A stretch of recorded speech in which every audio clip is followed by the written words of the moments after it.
So on the one hand, Zamfara State is contending with the issue of COVID-19. On the other hand, you're also contending with the issues around the Almajiri that have just been brought back home to Zamfara State. How are you handling both issues? Thank you very much. A very good morning to you. As we said in the past, all necessary measures were taken since the pandemic arising. And as now we reach some title levels, which is very good. If you come to the first state, you will notice that. I really am happy to inform you that due to commitment of the state government, 2 isolation centers were being provided, and all the 2 isolation centers were occupied for all the necessary materials, all the necessary equipment, and all staff, trained staff were also deployed to the various isolation centers that I was telling you. Issue of Almajiris, we are handling it a very careful handling with the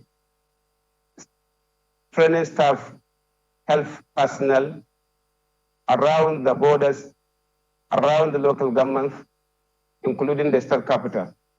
In short, anytime, any moment, Almajiris come into the state, the teams, health teams management were the best to be on ground with the security agencies to, first of all, to measure their temperatures, to use all necessary materials to sanitize them, then to isolate them for some days, at least 14 days, to comply the guidelines of the NCDC.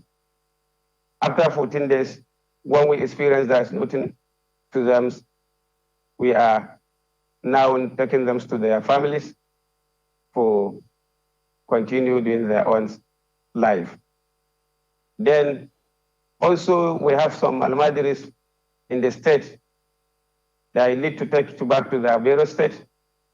The committee was also inaugurated under the chairmanship of a committee who is also the Commissioner on State Religion Affairs by His Excellency the Executive Governor of the State, Dr. Bello Mamatola Muradu, with giving him all what he needs, what he requires, and the committee is also now doing their best, taking Almajiris to their bureau state with a very careful handling.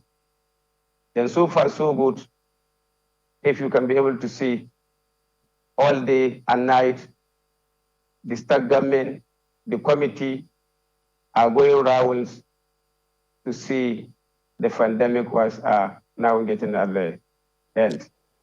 So, right. So many measures were taken in the state.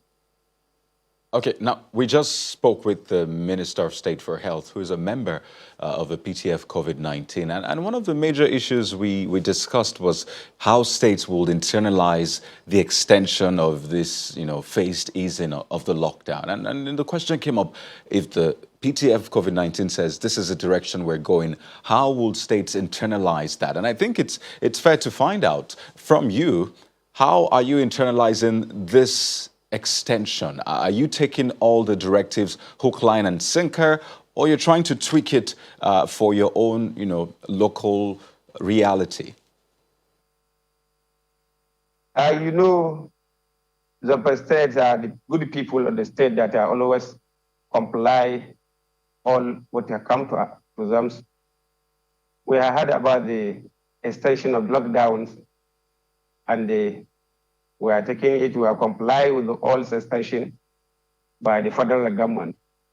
As soon before the extension, the people of the state are comply, as I told you, by the rules and regulations governed by the NCDC, the health personnel, the securities, as well as the state government to ensure they comply.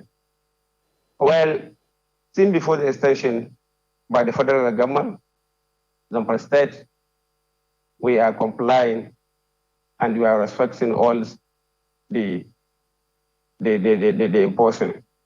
But so I wonder now, right, just to, pardon me. So I wonder why last week you lifted the ban on congregational prayers in mosques and churches, which was originally put in place to curtail the spread of the virus in the state. I'm trying to balance that. If you can be able to remember, last week was recorded the highest numbers in the state for the pandemic. Since we recorded the highest numbers as positive, quickly the state government bans prayers, churches, and then market activities, market operation. But by the necessary measures taken by the state government, it's only a week that we went for prayers.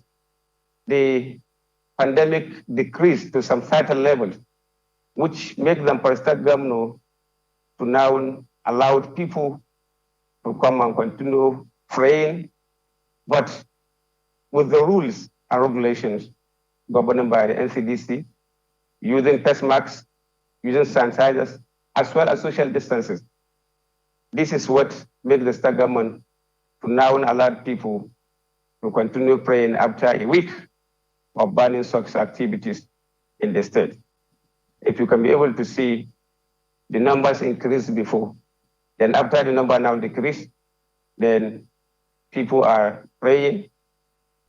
Now, then people are going to market in one place to another, but with the comply of all the necessary measures, all arrangements.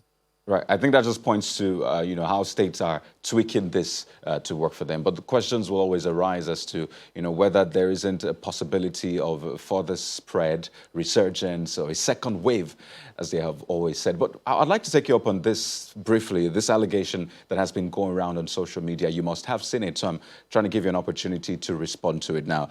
Is there any truth in the claim that allowances paid to the members of the state COVID-19 force range from 220,000 naira per day for the chairman to 120,000 naira per day for members of the task force? Is there any truth in that allegation? There's no things like that because, as I told you, since the outbreak of the pandemic, the state government are committed to take any necessary measures and any support. All the support we need from the state government was given to us.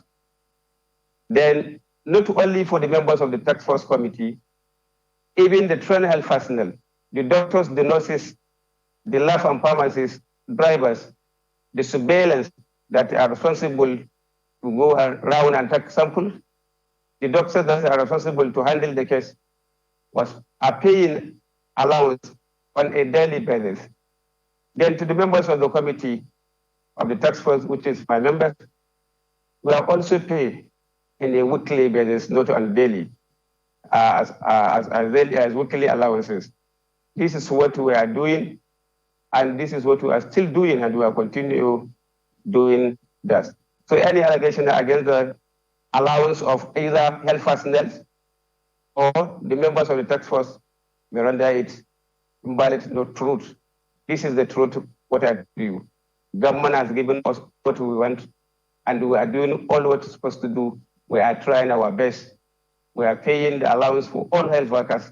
We are paying the allowance for the We have to thank you very much for your time with us this morning. Honorable Nasiru Magaya, Chairman, Task Force on Control and Prevention of COVID-19 in Zamfara State, as well as Speaker of Zamfara State House of Assembly. Thank you so much for your time and perspectives.